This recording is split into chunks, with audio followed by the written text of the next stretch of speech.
हाथ बंधन बांधे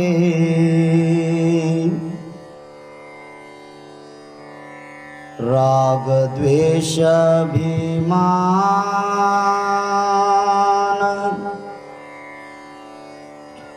तीन बात बंधन खुले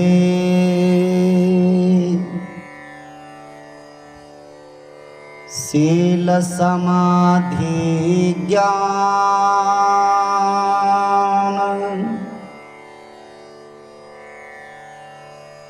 रोग समझ पाया नहीं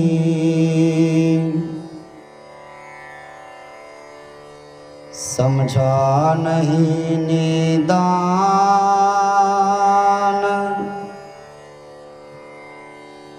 रोग भला कैसे मिटे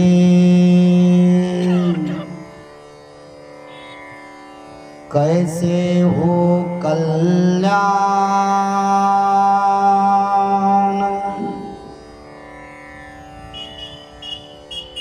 दुख समझ पाया नहीं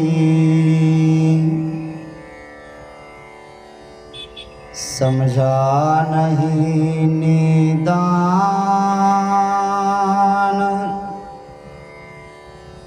दुख भला कैसे मिटे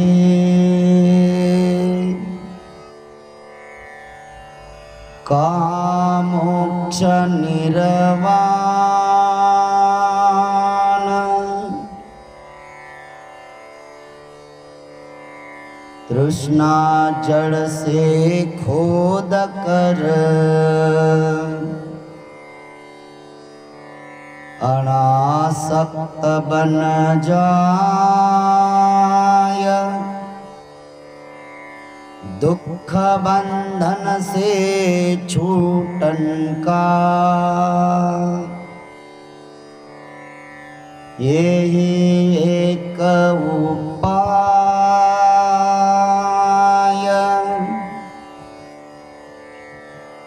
देखो अपने आप को समझो अपने आप अपने को जाने बिना मिटे ना भव संताप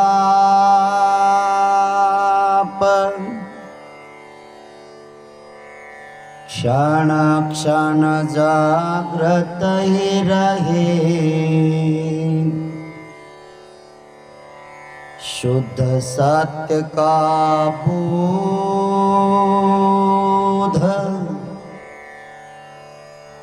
मन की समता स्थिर रहे तो ही दुख निरोध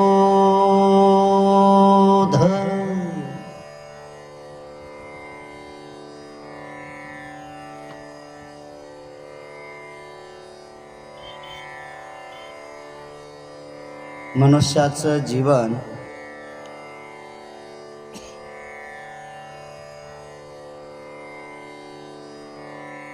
किती महान आहे किती श्रेष्ठ आहे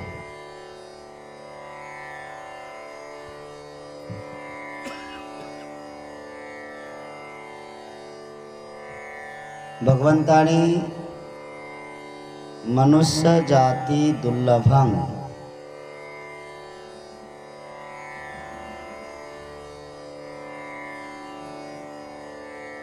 माणसाच्या जन्माला किती दुर्मिळता आहे जन्म कसे माणसाचे दुर्मिळ आहेत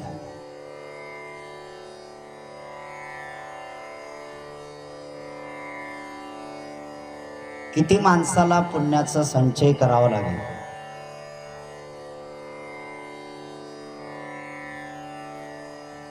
ज्या काही बाहेरच्या गोष्टी आपण घडतात घडून घेतो आपण राग द्वेष मोह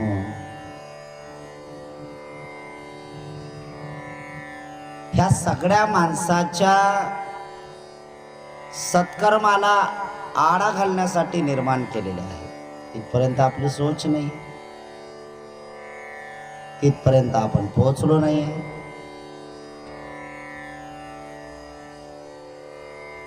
याच्यातून का एकदा निरुच्छंती झाली,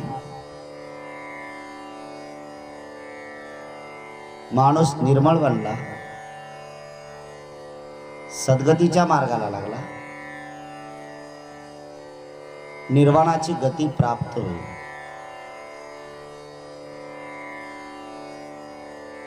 कडी खोलायला थोडासा वेळ लागणार आहे. हे जे शृंखला आहे, हे जे चॅनल आहे, हे जे साखळी आहे, हे तोडण्यासाठी एवढं जागृत राहावं लागते, एवढं सजग राहावं लागते.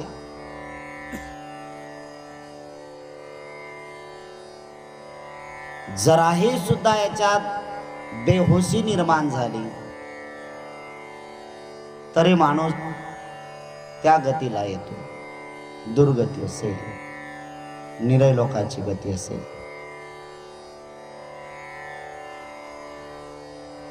बुद्धाचा जीवन मार्गच आहे की मनुष्याचं जीवन अधिक शुद्ध बनलं पाहिजे, अधिक त्याच्यात शुद्धता आली पाहिजे, अधिक त्यांनी निर्मळ बनलं पाहिजे. इतर प्राणी तर असं होऊ शकत नाहीत, इतर प्राणी ते हे करू शकत नाही. कारण इतर प्राणी फक्त बाह्य गोष्टी जाणू शकतात, अंतर्मनाचा ते विचार करू शकत नाही. विवेक खूप आहे त्यांच्याकडे, बुद्धी नाही.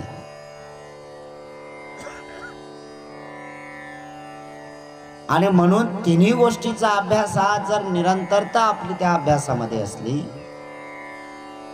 तर हळूहळू हळूहळू हळूहळू आपण दगड पुसण्याचं काम करू. आपण त्या भांड्यावरची धूळ काढण्याचं काम करू. जसं जसं आपण त्याला साफ करण्याचं काम करतो तशा तशा प्रकारची त्याच्यात चकाकी निर्माण होण्याचं काम सुरू होणार आहे. यासाठी प्रयत्न आपल्याला सगळ्यांना करायचे आहे. माणसं जन्माला यायला एवढे असंख्य वर्ष लागतात, सांगूच शकत नाही. कल्पना आहे किती तरी सांगू शकतो. 1000 लाख कोटी वर्ष तरी सुद्धा त्या गोष्टी नाही होत.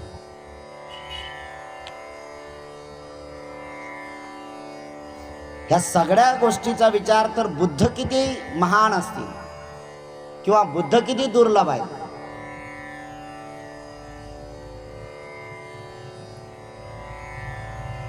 बुद्धो दुर्लभो पटिलाभो.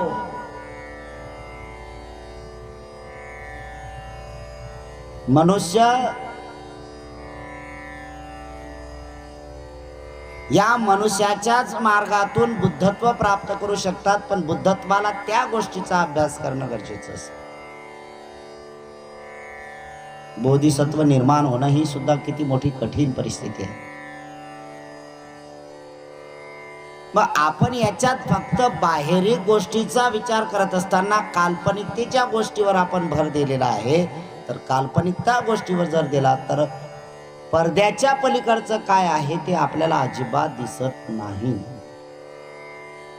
त्यासाठी तुम्हाला पडद्याच्या पलीकडे जावं लागेल आणि सत्य काय आहे ते बघावं लागेल.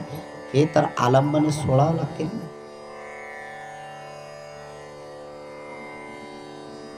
म्हणून ह्या तिन्ही गोष्टीचा सतत अभ्यास पाहिजे. शील, समाधी, प्रज्ञा. समाधी एवढी पुष्ट पाहिजे, त्याला दुसऱ्या भाषेत चित्त म्हटल्या जाते. चित्त म्हणजे समाधी. अधिक डीपवर्क जर अभ्यास केला ना तर चित्त म्हणजे समाधी होते. तर चित्त एवढं स्थिर झालं पाहिजे, म्हणजे समाधी एवढी स्थिर झाली पाहिजे की ते प्रश्रब्दी झाली पाहिजे. ध्यानातल्या महत्वाच्या पायऱ्या आहेत. प्रशांत झालं पाहिजे. निर्मळ झाला पाहिजे.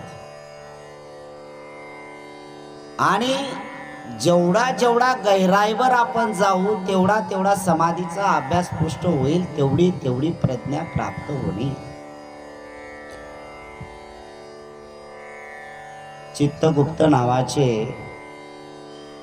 एक भिक्षू होते, तरुण होते.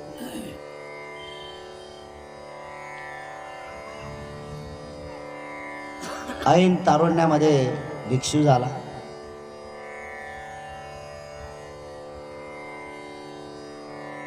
शील पुष्ट असेल तर समाधी पुष्ट होईल.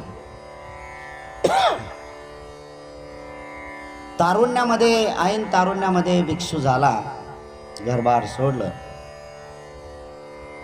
आणि अरण्यात गेला. अरण्य म्हणजे काय? त्याचा अर्थ तसा नाही. अरण्य जिथं राजाचं राज्य नाहीये, राजाची सीमा संपली, ते अरण्य. अरण्य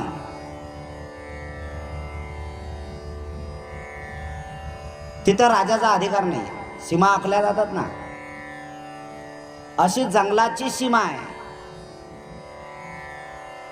जंगलाची सीमा आहे, त्या वनापर्यंत तिथपर्यंत आहे, त्या तिथपर्यंत मर्यादा आहे, त्या मर्यादेपर्यंत, मर्यादेच्या पलीकडे अगदी गहिरापर्यंत तिथं राजाचं राज्य नाही आहे, तिथं राजा काहीच करू शकत नाही.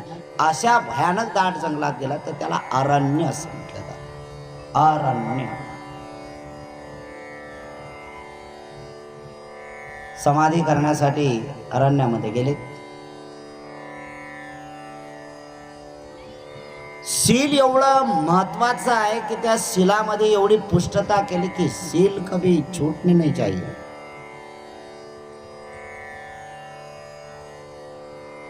शील पालन केलं.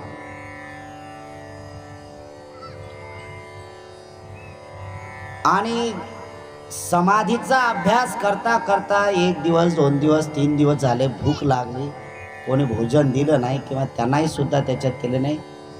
साधने म्हटल्या असल्यामुळे वेळ चुकून गेली असेल. आणि ज्यावेळेस भूक लागली, अगदी एवढं शरीर हलकं तर झालं, एवढी शरीरामध्ये मरगळ आली की ते उठायलाही मागत नाही. काय करणार? अरण्य तर सोडावं लागेल आणि अरण्याच्या बाहेर यावं लागेल की जिथं वन आहे, जिथं वस्ती आहे, लोक राहतात, अशा ठिकाणी आलं पाहिजे. अशा ठिकाणी येत असताना पुढे पुढे पुढे पुढे एका जंगलात आले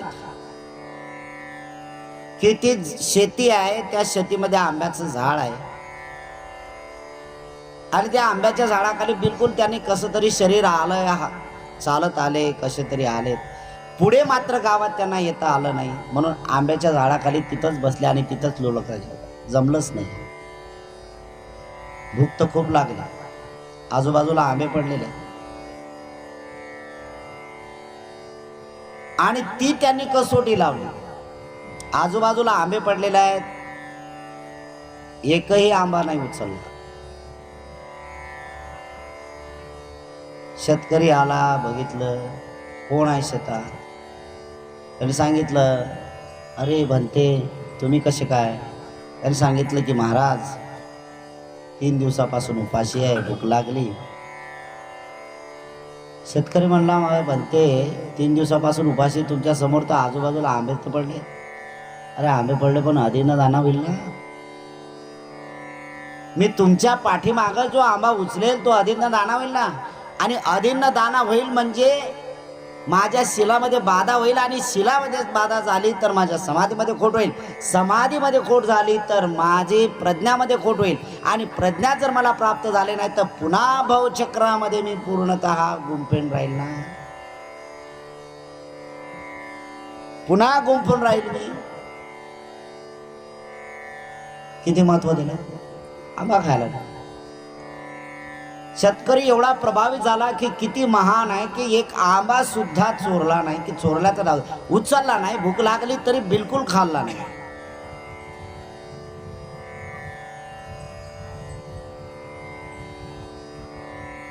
पाठीवर घेतलं, सांगितलं की चला बनते देतो. पाठीवर बसवलं आणि पाठीवर बसवल्यानंतर बनतेजी म्हणता, मला पाठीवर मला बसून नेलं, मला नाही नेलं. मी शिलाचं पालन केल्यामुळे ह्या सगळ्या गोष्टी झाल्या. शिलाचं पालन केल्यामुळे या सगळ्या गोष्टी झालेल्या आहेत. जर शील पालन केलंच नसतं तर ह्या गोष्टी झाल्याच नसत्या. गदगद झाले, जेवण भोजन झालं आणि त्याने सांगितलं तुम्ही कुठं राहता, अरण्यात राहतो. तिथं जागेवर नेलं आणि सांगितलं जोपर्यंत तुम्ही या अरण्यात आहात तोपर्यंत मी तुमच्या दररोज जेवणाची व्यवस्था करेन.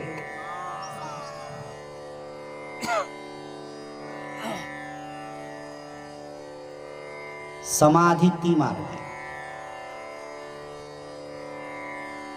शील महत्वाचं आहे ते की त्याला ते अंग लागू द्यावा लागेल,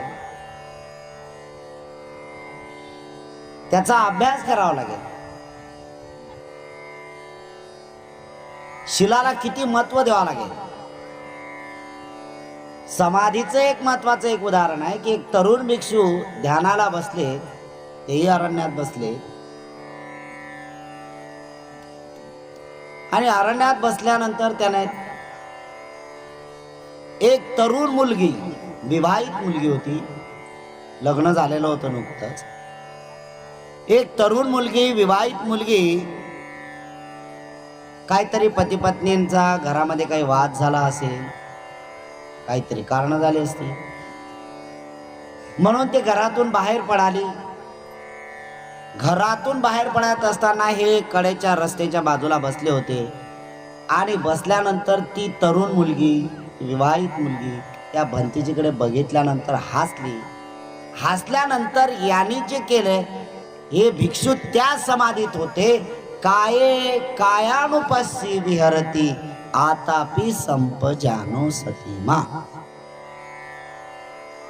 काया कायानुपस्सी विहरती. काया म्हणजे शरीर, शरीरामध्ये राहून शरीराची विपश्यना केली पाहिजे. शरीरामध्ये राहून शरीराची विपश्यना कशी होईल, महत्वाचं आहे ना.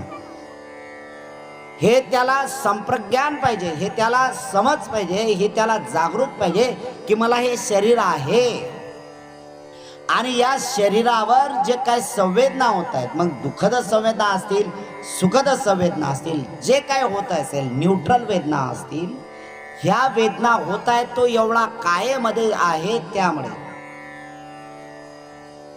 भिक्षूला भगवंताने आदेशच दिलेला आहे, रुक्ख मूलगतं वा शून्यागारगतं वा इति हेतं. झाडाखाली बसला पाहिजे भिक्षू, शून्याकारामध्ये बसला पाहिजे भिक्षू, एकांतात मध्ये. पण करत असताना त्यांनी साधना केली पाहिजे, समाधी केली पाहिजे, त्यांनी विपश्यना केली पाहिजे, त्यांनी शरीराच्या संबंधी ज्या काही संवेदना आहेत त्या संवेदना जाणल्या पाहिजे आणि त्या वेदनेतून निरुच्छंती झाली पाहिजे. अशी प्रज्ञा प्राप्त करण्याचं काम केलं पाहिजे. कठीण काम आहे, भयानक कठीण आहे. ह्या सगळ्या कठीणाचा भाग. आणि समाधी पुष्ट झाली, एकाग्रता झाली की प्रज्ञेला ऑटोमॅटिक सुरुवात होते. प्रज्ञा म्हणजे काय? प्रज्ञा म्हणजे काय? प्रज्ञा म्हणजे प्रत्यक्ष ज्ञान. प्रत्यक्ष ज्ञान काय? म्हणून काल ते उदाहरण तुम्हाला द्यायचं सांगितलं, कारण वेळ तसा गेला, 2 वेळा लाईट गेली त्यामुळे ती राहून गेली. की जे काही आई आहे ती आई स्वयंपाक करते, पीठ मळते, लेकरं अनुकरण करतात मायबापांचं, आई वडिलांचं अनुकरण करतात लेकरं. जर तुम्ही वाईट करत असाल तर वाईटच लेकरं करणार आहेत आणि चांगलं जर करत असाल तर चांगलंच करणार. परिणाम तर तोच होणार. कारण लेकरं तुमचे संस्कारित ते वेचून काढतात आणि म्हणून लेकराच्या जे चटकन ध्यानात राहते याला कारण लेकरांच्या मनामध्ये सुप्त अवस्था आहे आणि सुप्त अवस्था असल्यामुळे ते केवळ फक्त श्रवण करतात, अनुकरण करतात. लेकरं महत्वाचे, अनुकरणही आहे. मी 2011 मध्ये अकोला जिल्ह्यात धम्मजन जागृती अभियान काढलं होतं. 3 जानेवारी सावित्रीमाई फुलेंच्या जयंतीच्या निमित्ताने.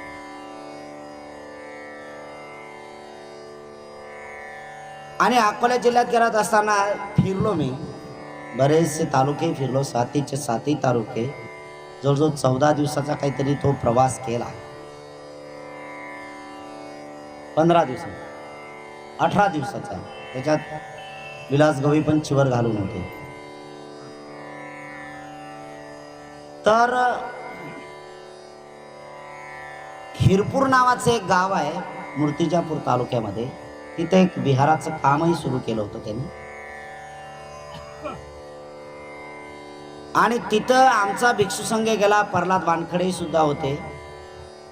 तो 3 जण हे तालुक्याचे पदाधिकाऱ्यामुळे माझ्या जवळ बसलेले होते. आणि मग तिथं गेल्यानंतर मग सगळ्यांची एक धावपळ. एक तर त्या गावात एवढा मोठा जवळजवळ 14 श्रामणेर होते. आणि मग एवढे प्रभावित लोक झाले. प्रवचन या सगळ्या गोष्टी आहेत. भोजन वगैरे झालं. एक भगिनी आपल्या मुलाला घेऊन आली आणि मुलाला घेऊन आल्यानंतर ती उभी राहिली आणि त्या मुलाची मान धरली आणि सांगितलं, भंतीजी माझ्या या मुलाला आशीर्वाद द्या. आणि त्या मुलाची मान खाली दाबते. ते बिचारे रडते, ते रडते आणि हे वरून दाबते. खरं सांगा, त्याला त्या लेकराला आशीर्वादाची गरज आहे का? दुसरी एक भगिनी आली, सेम वयाची असेल, तिला मुलगी होती. तिने सांगितलं, तिला काही गरज नव्हती. ती आली आणि स्वतः गुडघ्यावर बसली. 2-3 वर्षाची मुलगी असेल ती. अगदी तिची आई पाया पडायला लागली. ती मुलगी सुद्धा तशीच बसली. पाहिलं, एकदा, दोनदा, तीनदा पाहिलं, नंतर तिनं तसं करायला लागलं. अनुकरणीय आहे. लेकराला शिकवण्याची गरज, मायबापानी जे काय अनुकरण केलं, मायबाप जे काय क्रिया करतात त्याचं अनुकरण लेकरं करतात. म्हणून कालचा तो माझा सांगण्याचा हेतू होता की चुकूनही मस्करी सुद्धा लेकराच्या समोर आई वडिलांनी करता कामा नाही. मस्करी म्हणतो मी, बिलकुल नाही. कारण त्याचे पडसाद त्याच्यावर उमटतात, ते वेचून घेतात. संस्कार महत्वाचे आहेत. या संस्कारातूनच तर या सगळ्या गोष्टी होतात ना. म्हणून जसे संस्कार तशाच सगळ्या गोष्टी आहेत. याला देव काय करणार आहे? याला धर्म काय करणार आहे? याला तुमचं दैवत काय करणार आहे? अरे ह्या सगळ्या क्रिया तुम्ही करणार आहेत ना, करताय तुम्ही. आणि त्याच्याजवळ म्हणता की आम्हाला माफ कर, सगळं वायाच काम आहे. म्हणून धर्मामध्ये क्षमा नाही, लक्षात घ्यायचं. काय काय लोक म्हणतात ना, चुक केली मला क्षमा कर. अरे मोठी चुकी झाली ना, क्षमा काय करायची? आणि बरं क्षमा केली तर काय होणार आहे? म्हणजे फार चांगला तीर, मोठा तीर मारला, क्षमा केली तर घटना घडली, त्या वेळेत घडली, त्याला क्षमा नाही, बिलकुल क्षमा नाही. त्याला घडली, चुकी झाली, एखाद्याचा ऍक्सिडेंट झाला आणि वरून किती म्हटलं त्याने क्षमा करा, क्षमा काय बरं? अरे जीवाने गेला ना तो, काय क्षमा मागणार आहे? पश्चाताप करून काय फायदा आहे का? त्यावेळेस तू जागृत राहायला पाहिजे होतं. त्यावेळेस जागृत राहण्याचं काम केलं नाही आणि बेसावध वागला. आणि आता त्याची परिस्थिती आली, आता त्याचा पछतावा झाला आणि म्हणून म्हणतो की मला क्षमा करा. हे कुठल्या भाषेत आहे? कुठल्या धर्मात आहे? जीवानी सिद्ध गेला ना तो बिचारा, काय करणार? मनाच्या संबंधी या सगळ्या गोष्टी असणं अत्यंत गरजेचं आहे. म्हणून संस्कार किती महत्वाचे आहेत, त्या संस्कारावर क्रिया आहे. म्हणून लहान लेकराला शिकवण्याची गरज नाही. पण लहान लेकराला शिकवण्याची गरज नाही. तर काय करतात की आईबापात जे कर्तव्य करतात त्याचं अनुकरण ते करतात. आई स्वयंपाकाला बसते, पीठ मळलं की जशी चपाती लाटणार किंवा ह्या सगळ्या गोष्टी करणार तसंच करते. आणि लहान लेकरू सुद्धा पिठाचा हातात गोळा घेते आणि तेही सुद्धा हातावर बनवण्याचा प्रयत्न करते. माहित आहे ना तुम्हाला? करते. तुमचं लक्ष चुकलं की तेही सुद्धा तेच काम करते. कारण माहित आहे तिला किंवा त्या लहान लेकराला माहित आहे की हे सगळं लाटल्यानंतर चपाती तव्यावर टाकावं लागते. त्याला माहित नाही. त्याला माहित आहे का गरम आहे की आग आहे की काय? त्याला तुमची भाषा वेगळीच असते. लहान लेकराला भाषा वेगळीच आहे. शिकवता का नाही तुम्ही? अजूनही हा शब्द कुठल्या डिक्शनरीत मला सापडलेला नाही. मम्मम. मम्मम म्हणजे पाणी. मम्मम पाहिजे. कुठला डिक्शनरी शब्द आहे मम्मम? आहे ना? कुठल्या डिक्शनरीत आहे मला सांगा? आहे का? नाही. पण मम्मम म्हटलं की पाणी पाहिजे. त्याला पाहिजे का नाही? मम्मम. अशाच प्रकारचा हा हा हा समजलं ना तुम्हाला? ते हा आहे हात लावू नाही. हा आहे हात लावू नाही. ते तसंच करते. हा प्रॅक्टिकल. हात लावू नाही. हाय हात लावू नाही. ते त्या तव्याला हात लावायचा प्रयत्न करते. हाय. कारण तुम्ही त्याला सांगू शकता का अग्नी आहे म्हणून? अग्नी शब्द सांगू शकत नाही. त्याला हेच आहे का हाय फक्त. हाय म्हणजे हाय डिक्शनरी शब्द नाही आहे. लहान लेकरांना हे समजल्या गेलं पाहिजे. तुमच्या हावभावातून ते ऑटोमॅटिक वेचते. हावभावातून सगळ्या गोष्टी ते घेते. ते म्हणून तुम्ही काय करता? तुम्ही प्रॅक्टिकली करून दाखवता आणि शब्द प्रयोग करता. हा त्याची संवेदना वेगळी आहे. हात करता तुम्ही हाय हात लावू नये. हाय. लक्ष चुकलं लहान लेकराचं की त्या ठिकाणी हा कोणालाच अनुभव माहित नाही. आलं लक्षात? त्या लहान लेकराला हा माहित आहे का? नाही आहे. अननोन आहे. ते अनभिज्ञ आहे. त्या लहान लेकराला हा शब्द माहित नाही. मग माहित कधी होईल हा आहे? तर जोपर्यंत त्याचा हात त्या तव्याला लागत नाही आणि त्याचा चटका झोंबत नाही. झोंबल्यानंतर रडता रडता म्हणते हा आहे. ते कायम आठवण मरेपर्यंत राहते. त्याला म्हणतात प्रज्ञा. समजलं? प्रज्ञा. प्रज्ञा काय? प्रत्यक्ष. किती आईनं सांगू द्या, किती बापानं सांगू द्या हा आहे हा आहे, बिलकुल नाही. त्याला स्पर्श झाला नाही. त्याला स्पर्श झालेला नाही. ज्याला टच झालं, ज्याला स्पर्श झाला की तो मरेपर्यंत तो लहान लेकराला त्याशिवाय हा आहे. कारण हा आहे म्हटलं की त्याला ती लहान जरी असलं की ती संवेदना जागृत होती की हा आहे. जे त्याला प्रत्यक्ष टोचल्या जाते, प्रत्यक्ष अनुभवल्या जाते त्याला म्हणतात प्रत्यक्ष ज्ञान म्हणजे प्रज्ञा. बाकीच्या लोक तर प्रज्ञावर खूप खूप चांगलं बोलतात. प्रज्ञा अशी आहे, प्रज्ञा तशी आहे, प्रज्ञा हे आहे, प्रज्ञा अशी. प्रज्ञा उच्च कोटीची प्रज्ञा भवचक्रातून मुक्त करण्याची आहे. तुम्हाला काय अनुभव? प्रज्ञेचा अनुभव काय तुम्हाला? पुस्तकं छापले सगळ्या. अरे तुम्ही याच्यात शाब्दिक किस पाळण्याचं काम करता. प्रत्यक्ष अनुभव काहीच नाही. प्रत्यक्ष अनुभव काय नाही. आणि जे जे प्रत्यक्ष अनुभवाच्या माध्यमातून जे अनुभव करतात, बुद्धिझम ते शिकवते. भगवान बुद्ध ते सांगतात. तुम्हाला काय अनुभव आला? मग हा सगळ्यांच्या संबंधी आहे. मग देवाच्या संबंधी असो, धर्माच्या संबंधी असो, मानवाच्या संबंधी असो, ज्ञानाच्या संबंधी असो, सगळ्या गोष्टी महत्वाच्या. आणि भगवान बुद्धांनी दोन्ही महत्वाचे आहे. प्रज्ञेमध्ये 3 भाग पाडले भगवान बुद्धांनी. प्रज्ञेमध्ये 3 भाग पाडले. नंबर 1 श्रोत्रमय प्रज्ञा, चिंतनमय प्रज्ञा आणि भावनामय प्रज्ञा. आपण म्हणतो का नाही, भावना भीरता होतु गच्छन्तु देवता गता. भावना भीरता अनुभव आला पाहिजेत ना. जोपर्यंत अनुभव येत नाही तो आकाश ठा म्हणजे आकाशात, ठा म्हणजे च म्हणजे आणि, पाली भाषेतले शब्द आहे. च म्हणजे आणि, आकाशठा च भूमट्टा. भूमट्टा म्हणजे पृथ्वी, म्हणजे आकाशात आणि पृथ्वी. च शब्द उच्चारतो आपण, त्याचा पाली भाषेत होतो उच्चार आणि. देवा नागा महेंदिका. देवा नागा महेंदिका पुण्यंतं अनुमोदित्वा चिर रखंतु बुद्ध शासनं.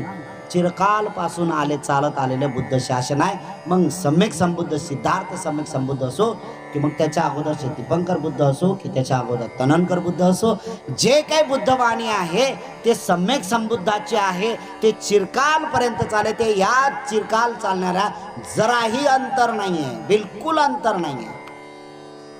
इलेक्ट्रिक आहे. इलेक्ट्रिक मध्ये गॅप होतोय, माहित आहे तुम्हाला? गॅप होतो, गॅप. आपल्याला दिसे कंटिन्यू सुरू आहे, बिलकुल कंटिन्यू सुरू नाही आहे. हा प्रवाह आहे ना, हा काय विद्युत प्रवाह आहे. आणि प्रवाह आहे तो खंडित, कुठे ना कुठे तर खंडित होणारच आहे ना. हा सारखा नाही, बिलकुल म्हणजे एकदम मायक्रो मध्ये आहे, एकदम आपल्याला कळत आहे ना. जर आपण त्याच्याकडे अगदी ध्यान लावून जर बघितलं तर नष्ट होते, पुन्हा ज्वलन होते, नष्ट होते, पुन्हा ज्वलन होते, नष्ट होते. एक उदाहरण दिव्याची वात आहे का नाही? दिव्याची वात तुम्हाला असं वाटते की कंटिन्यू जळत आहे, बिलकुल कंटिन्यू नाही जळत. कितीदा त्याच्यातून दुसरे उत्पन्न होत आहे, उत्पन्न होत आहे, नष्ट होत आहे, उत्पन्न होत आहे, नष्ट होत आहे, उत्पन्न होत आहे. जर उत्पन्न होत नसेल, नष्ट होत नसेल, स्थिर राहत असेल तर तशीच राहिली असे ना. मेन खाली कशाला पडलं असतं, त्याचे हे कशाला जळलं असतं. किती मायक्रोमध्ये याचं कंटिन्युटी आहे बारीक आहे, बोल आहे. पण हा एवढा मोठा अंतराचा भाग या सगळ्या बुद्धांच्या मध्ये आहे. बुद्ध शासन आहे, बुद्धाचं सांगणं आहे. म्हणून आपण प्रत्यक्ष ज्ञानाला जास्त महत्व दिले पाहिजे. पण आपण काय करतो, ऐकण्यावर जास्त भर देतो. चांगली गोष्ट आहे, ऐकून ज्ञान होणे खूप महत्वाचं आहे, नाही असं नाही. ऐकलं, तुम्ही ऐकलं, बुद्धवाणी ऐकलेलं आहे ते काय, भगवान बुद्धाची वाणी ऐकणे म्हणजे सुद्धा खूप दुर्लभ आहे. सद्धम्म सबनं दुर्लभो पटी. सद्धम्म श्रवण करणे सुद्धा दुर्लभ आहे. सहजासहजी कोणाच्या कानावर पडत नाही धर्म. आणि काय पडल्या जाते की जे काल्पनिक आहे ते धर्म लोकांना मला ते, अरे हे असं आहे, ते तसं आहे, बस त्याच्यात राहतात. अरे काय सुंदर आहे, काय बी संगपाल किती चांगला आहे. बिलकुल नाही. तुम्हाला तो ऐकण्यात वाटते तुमच्या जीवनाच्या संबंधी अनुभव काय झाला, तुमच्या जीवनाच्या संबंधी अनुभव काय. दुसऱ्याने सांगून, ज्ञान सांगून तुम्हाला ज्ञान प्राप्त होणार नाही, बिलकुल नाही. तुम्हाला ते स्वतः अनुभव करण्यासाठी तुम्हाला पटिपत करावं लागेल. पर्यत्ती, पटिपत, पटिवेदन तिन्ही शब्द महत्वाचे आहेत. धम्मातल्या ह्या महत्वाच्या बाबी आहेत, शिड्या आहेत धम्माच्या. वरती ज्याला ज्याला जायचं असेल त्यांनी प्रथम काय केलं पाहिजे, पटिपत केलं पाहिजे. पट्टी पर्यत्ती झाला पाहिजे. पर्यत्ती म्हणजे आपण थोडासा असं, पर्यत्ती म्हणजे ऐकलं पाहिजे त्यांनी. पटिपत म्हणजे चाललं पाहिजे त्यांनी. आणि पटिवेदन म्हणजे अनुभव घेतला पाहिजे त्यांनी. अनुभव कोणी घेत नाही. भगवान बुद्ध किती चांगले आहेत हे तुम्ही फक्त ऐकून किंवा वाचून, खूप चांगले भगवान बुद्ध आहेत, खूप चांगले भगवान बुद्ध आहेत, खूप चांगले भगवान बुद्ध आहेत. अरे भगवान बुद्ध चांगले आहेत हे तुम्हाला काय माहित आहे.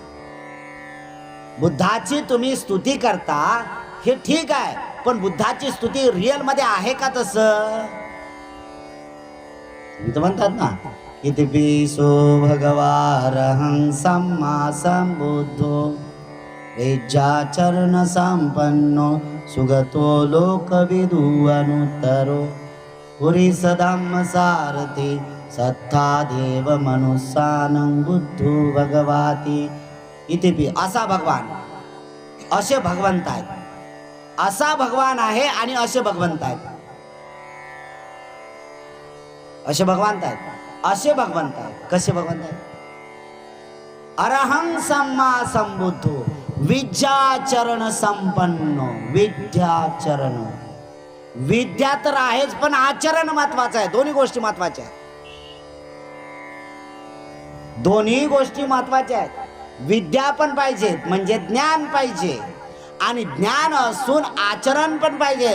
जर आचरण नसेल, विद्या असेल तर माणूस समुद्रात डुबल्यासारखा आहे. ज्ञान आहे किती खूप महत्वाचं का, त्याला काय अर्थ? तुम्हाला धार्मिकतेवर खूप चांगलं पठण आहे, तुमचं मनन आहे.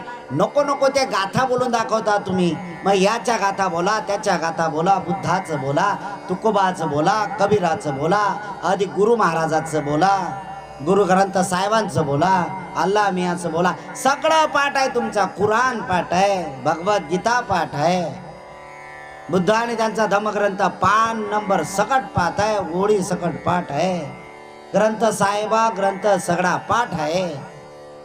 अरे याला पाठ आहे पण अनुभव काय? डायरेक्ट असं असं आहे, असं असं करावं लागते, असं असं आहे. बुद्धानी सांगितलं, मग ते आहे ज्यानी ज्यानी स्वयं अनुभव घेतला त्याला त्याला लाभ होईल. तो तो त्या मुक्त पदावर जाणार आहे. धर्माच्या नावावर आम्ही एवढी भांग पेली ना की बस आम्हाला धर्माच्या नावानं पलीकडे जाण्याचं काम असं. एवढी भांग पेली की बस, खूप भांग पेली आम्ही. नशा आम्हाला धर्माची आहे, एवढी नशा भांग तुमच्या. एक उदाहरण आहे, 4-5 साधू बसले गात आणि फुकला ना गांजा, नशा. एवढी नशा केली, एवढी नशा केली. आणि पौर्णिमेची रात्र, आणि त्या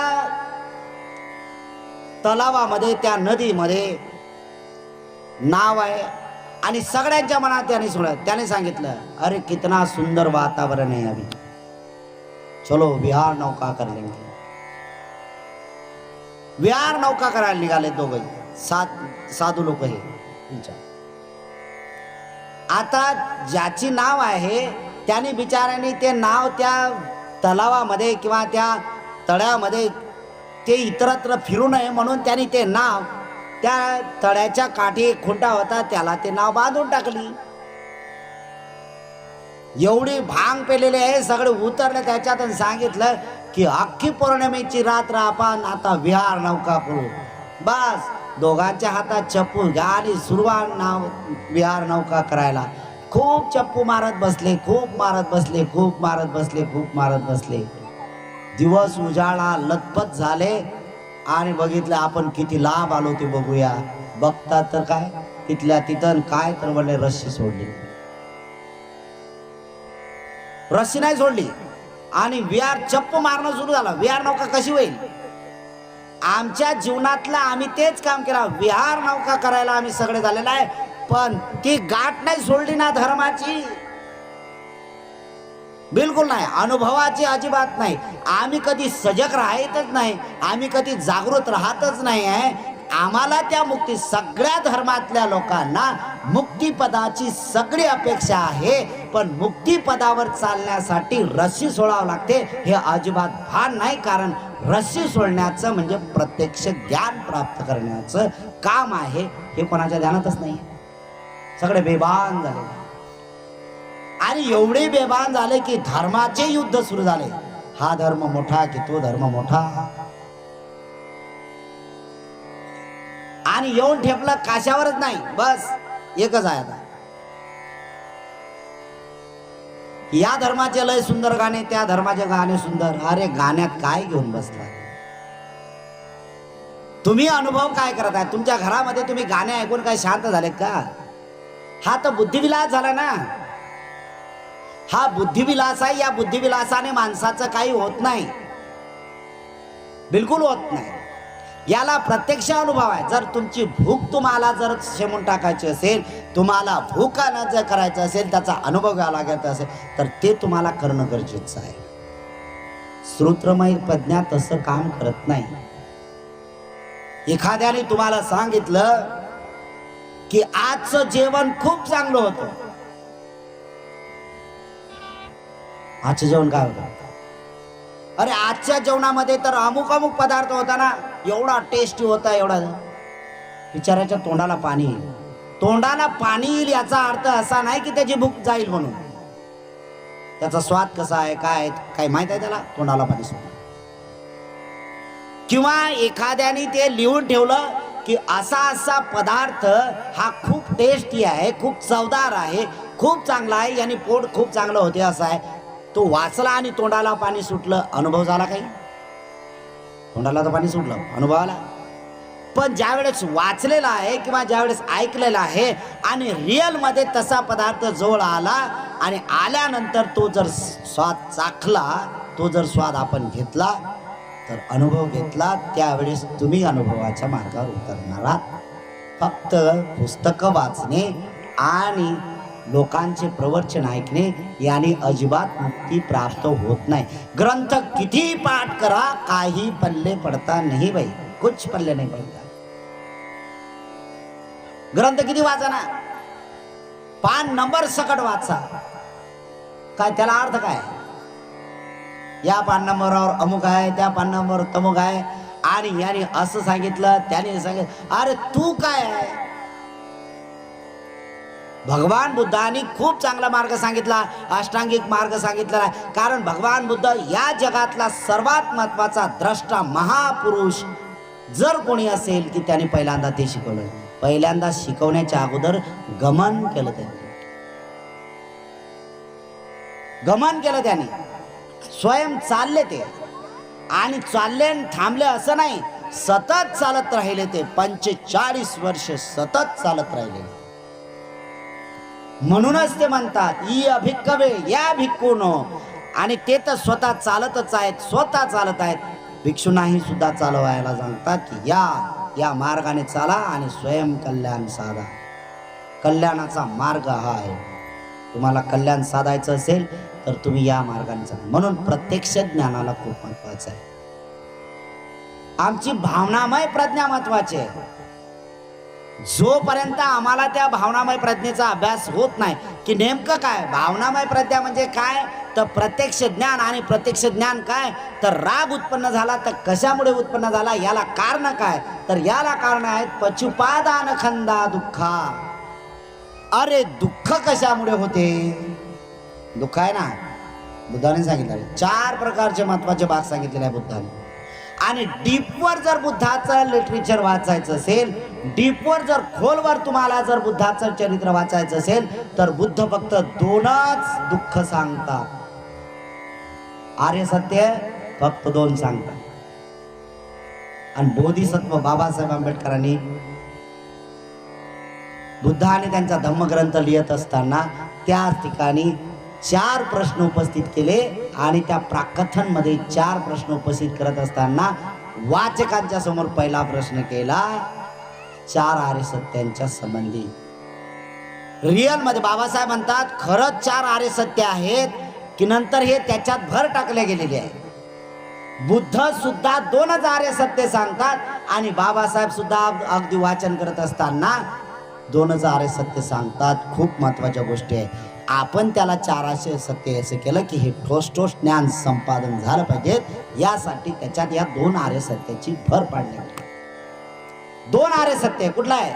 जगात दुःख आहे आणि बुद्ध म्हणतात दुःख निवारणाचा मार्ग आहे. आर्य दुःख आर्य पटिपदा. आर्य सत्य कुठला आहे? दुःख आर्य सत्य आणि दुःख निरोधागामिनी पटिपदा आर्य सत्य, हे 2 आहेत. मग मधला भाग काय, तर हे सगळ्या लोकांना म्हणजे सगळ्या लोकांची बुद्धी एक आहे असं नाही आहे, असं नाही आहे.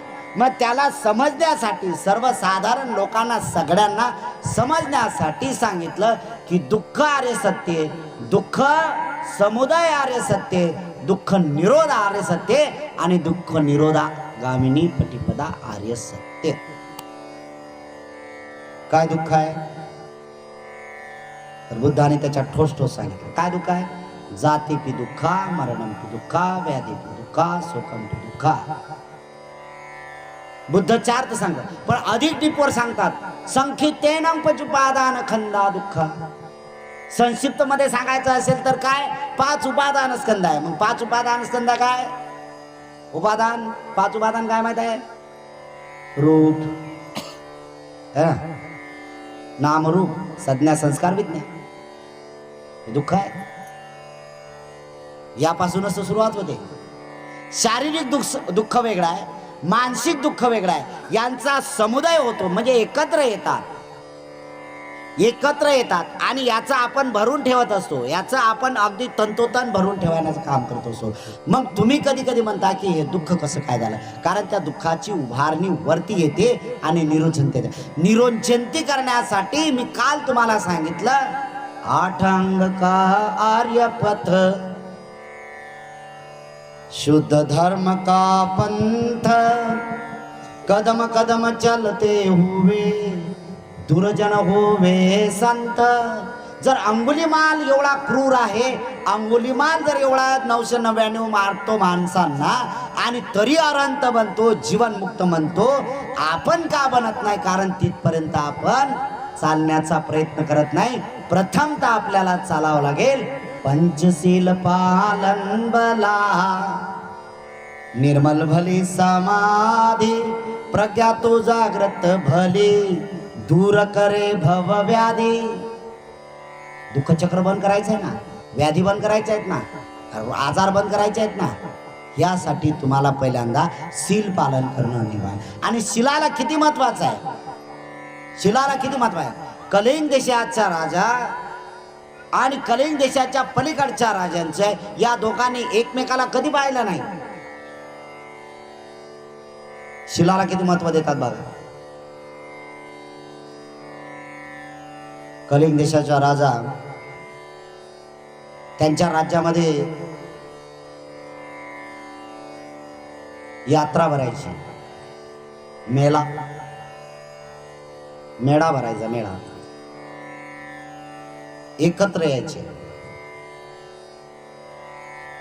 एकत्र येण्याचा अर्थही तो होता. आता जत्रेचं स्वरूप वेगळा आलाय. त्यावेळी जत्रा एकत्र येत होते, तर त्यासाठी एकत्र येत होते की धर्मामध्ये परिपक्व होण्यासाठी. हे जे जत्रा वगैरे भरतात ना आता, या जत्रेला बेस नाही आहे. आणि मग सर्रासपणे या सगळ्या अनेक संतांनी त्याच्यावर संशोधन केलं आणि अनेक लोक, तुम्ही सुद्धा ते तुमच्यातून मराठीतून बोलून जाता. जत्रा म्हणजे काय? जत्रेत मध्ये कोण कोण असते? हावशे, नवशे, गवशे म्हणताय ना. जत्रेमध्ये कोण असतं? हावशे, नवशे, गवशे. त्यावेळेस तसं नव्हतं. हा जो मेळा एकत्र होत होता, हे जे जत्रेचं स्वरूप त्यावेळेचं होतं, हा जो मेळा भरायचा, तर हे केवळ फक्त आणि फक्त शील पुष्ट करण्यासाठी ते एकत्र जमत होते. कुठे आला तर शिलावर अगदी संशोधन करत होते आणि दुःखातून मुक्त होण्याचा प्रयत्न करत होते. हा स्वरूप त्याला वेगळा आहे. नवस करणारे लोक येतात, काय काय हौस करण्यासाठी येतात, आणि काय काय गवशे, म्हणजे त्याचा अर्थ सगळ्यांनाच माहित आहे ना. पूर्वी तर या जत्रेचं स्वरूप तर विचित्र होतं. या 15-20 वर्षाच्या अगोदर जत्रेचं स्वरूप, अरे रे नेली नेली नेली नेली नेली, कोणी काय मोठी आपतच आहे. नेत होत्या, आणि कोण नेत होता? त्याचीच पत्नी. म्हणजे दोघं पती पत्नींमध्ये वाद होत होता आणि मग ते हे बाप घेऊन जात होता. मग जत्रेत त्यासाठीच येत होते. मग तो आला, तिचा नवरा आला की बस त्या दोघांचं संगनमत व्हायचं आणि मग घेऊन जायचं. मग बोंबलत बसा, अरे नेली नेली. चांगलं काम होत होतं, काही प्रॉब्लेम नाही आहे त्याच्यात. हेच सुद्धा होत होतं.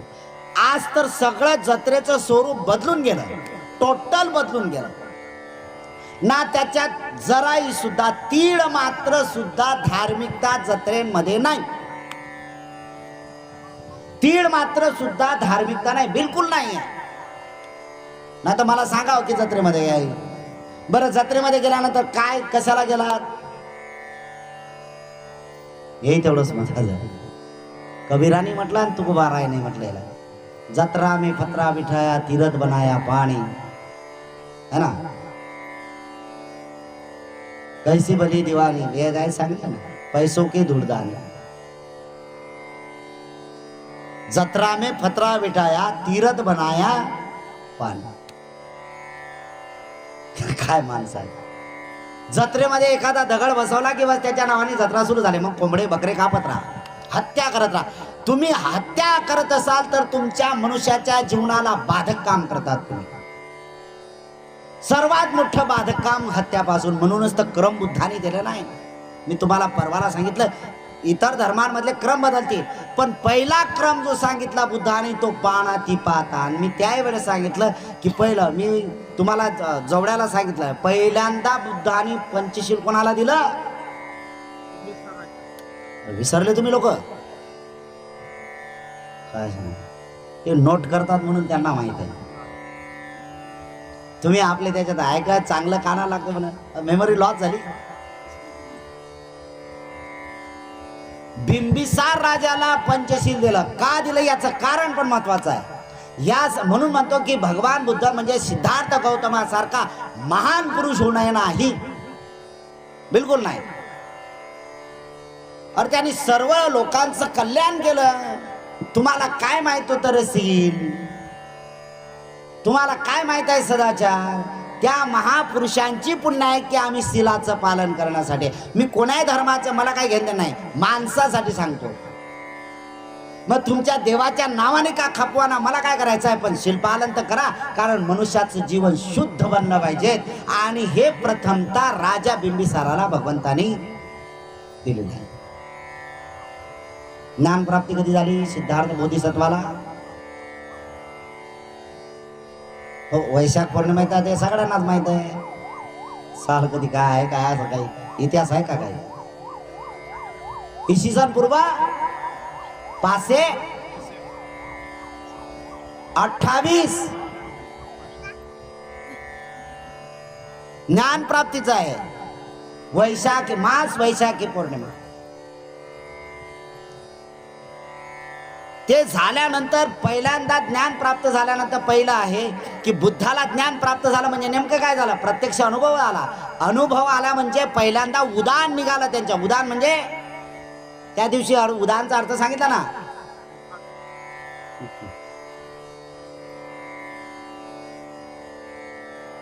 उदान निघाले, वचन निघाले, वचन निघालेत. आणि त्यावेळेस सांगितलं कारण तेच तर बारंबार त्यांना अडचण होत होती. म्हणून बुद्धा म्हणतात अनेक जाती संसारं दुःखा जाती पुनः पुनः गहे कारकं गवयसी पुनः गेनं काहासी. किती महत्वाचं आहे. अरे तुला आता ओळखलं मी, तुला आता ओळखलं. अनेक जाती संसार दुःखा जाती पुनः पुनः. अनेक जन्मापासून तू दुःखाला माझ्या जवळ जवळ करत आहे. मी दुःखामध्ये विरमण करत आहे ना. मी तुला जाणलंय, तू तृष्णा आहेस, मार्श नाही. बाहू सहसमविनिमित्त सायुधन्तं गिरिमेखलं उदित घोर ससेन मारं. दानादि धम्म विधिना जितवा मुनिंदु तं तेजसा भवतु ते जय मंगलानि. बाहू सहस्र. सहस्र म्हणजे 1000. 1000 हात आहेत. अबद्ध काल फक्त 8च पाहिजे. किती आहेत हात. 1000 हात आहेत, बाहू आहेत. आणि गिरिमेखला हत्तीवर येऊन युद्ध करण्याचे. कशा हात असतील, कुठे असतील, काय असतील. युद्ध करण्यासाठी सिद्धार्थ बोधिसत्वाने दृढ संकल्प केला. संकल्प साधा नाही आहे, सम्यक संकल्प केला. आपण तर आपण काय लोक म्हणतात नाही आता मी संकल्प केला. अरे संकल्प कशाला केला, विकल्प केला ना राजा. नाव तू दिला त्याला संकल्प, नाव संकल्प दिला, पण विकल्प झाला ना. नाही मी आजपासून मी अमुक करणार नाही. बरं ठीक आहे. कधी केला, सकाळी संकल्प केला. तुम्ही संकल्प म्हणताय मी आजपासून असं करणार नाही. किंवा काही लोक म्हणतात बरं ठीक आहे की मी आज सकाळी जेवलो, संध्याकाळी अजिबात खाणार नाही, उपवासच आहे माझा, बिलकुल खाणार नाही. बरं ठीक. संयोग असा झाला की संध्याकाळी एवढे चांगले पदार्थ आले, विसरलं ते, गेलं कामातून. ताट जवळ आलं, जे काही स्वीट आहे, गोड पदार्थ आहे, सांगितलं संध्याकाळी अजिबात खा. तोंडात टाकला, खाल्ला. खाल्ल्यानंतर आठवण आली, अरे मी तर असं सांगितलं होतं, केलं, जाऊ दे आता उद्या सकाळी, आता उद्या सकाळपासून. आपले संकल्प आहे ते अजिबात संकल्प नाही, विकल्प आहे ते, विकल्प आहेत. मी या मार्गाने चालण्याचा प्रयत्न करेल, मी पूर्ण आता हा दृढ संकल्प करतो. संकल्प बिंबल का नाही, हे विकल्प आहे, मिथ्या. कारण संकल्पालाही जोड करण्यासाठी शील महत्वाचं आहे. मग मोठं जर आपण जर छोटं बघितलं तर 25 बाप करतो, पण अधिक जर केलं तर त्याच्यात अधिक 8, अधिक जर केलं तर अधिक 5 शीलाची भर पडते, 10 शीलाची भर पडते. 10 शील पालन करावं लागतं. मिथ्या आजीविका ते केला, त्याच्यात संफलावा दृढ निश्चयाचा. शील पालन केल्याशिवाय तुम्हाला देवता बनताच येणार नाही, बुद्ध भगवान बनताच येणार नाही, तुम्हाला त्या मार्गाने चालता येत नाही, अनंत बनता येत नाही, स्वतःपन्न बनता येत नाही, मुक्तीच्या मार्गावर तुम्हाला चालता येत नाही. कारण संकल्पाला ती जोड महत्वाची आहे की पंचशील आहे, शील पालन आहे त्या मार्गाने. आमचे तर संकल्प वेगळे असतात, पण आम्ही पूर्ण करत नाही. काय काय उपोषण करतात का नाही, उपोषण करतात तर काय उपोषण करतात, महिन्यातले 8 उपवास सांगितलेले आहेत. किती? 8 उपवास सांगितले महिन्यातले, 4च नाही 8. पौर्णिमा, पौर्णिमेचा दुसरा दिवस, अमावस्या, अमावस्येचा दुसरा दिवस, बरोबर. अष्टमी, त्याची अष्टमी, त्याचे दुसरा दिवस, हे असे एकूण 8 दिवस आहेत. चला, बुद्ध म्हणता 8 दिवस पाळता येत नाही तर 6 दिवस पाळा, 6 नाही तर 4 तर उपवास केलेच पाहिजे. 4ही करता आले नाही तर 2 तर नक्कीच केले पाहिजे, आणि जर 2 करता आले नाही तर 1 तर उपवास केलं पाहिजे. पण उपवास काय ते तर समजून घेतलं पाहिजेत ना. उपवासही 3 प्रकारचे आहेत. किती प्रकारचे आहेत उपवास? 3 प्रकारचे आहेत. गोपाल उपवास, निर्ग्रंथ उपवास आणि आर्य उपवास. मावल्यानं तुम्हा उपवास करता की उपवास करता? उपवास. वा, गुड. उपवास, उपवासाचं एक आहे. उपवास म्हणजे काय, मी माझ्या भाषेतून सांगत असो नेहमी. उपवास म्हणजे काय, दैनंदिन जीवनापेक्षा जास्त चरणे म्हणजे उपवास. आणि उपवास म्हणजे दैनंदिन जीवनापेक्षा कमी आहार करणे आणि रात्री अजिबात न खाणे म्हणजे उपवास. तरी काय काय महिला भगिन्या माता येतातच, तर ते सकाळी आमचं सुटल्या गेलं, संध्याकाळी सोडू का? मी पहिल्यांदा सांगितलं की संध्याकाळी न खाणे म्हणजे उपवास, तरी येतातच ते. मग सकाळचं आमचं काहीच झालं नाही, संध्याकाळी थोडासा आहार लाईट अजिबात. उपवास म्हणजे 12च्या आत मध्येच. बरं, उपवास कशासाठी करता? महिलांनीच केलं पाहिजे असं आहे का? नाही. उपवास करण्यासाठी भगवंताच्या आश्रमात जात होते भगवंताच्या, आणि उपवास एक आहे, 1 महिना, 3 महिने, 6 महिने, 1 वर्ष उपवास करत होते. आश्रमात जाऊन उपवास करत होते. म्हणून आपणही सुद्धा विहारात, कारण इथं तर बनतेची नाही आहे, पण विहारात घेऊन जाऊन आपण भगवंताच्या मूर्तीच्या समोर आपण बुद्धाचं रूप म्हणायचं.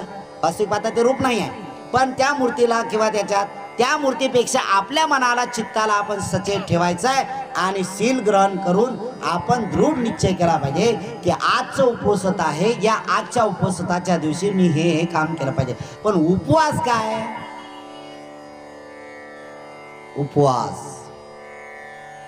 उपवास हे आहे की उद्याचा उपवास असेल ना, तर अगोदरच बाई आपल्या मिस्टरांना आपल्या पतीला सतर्क करते, हो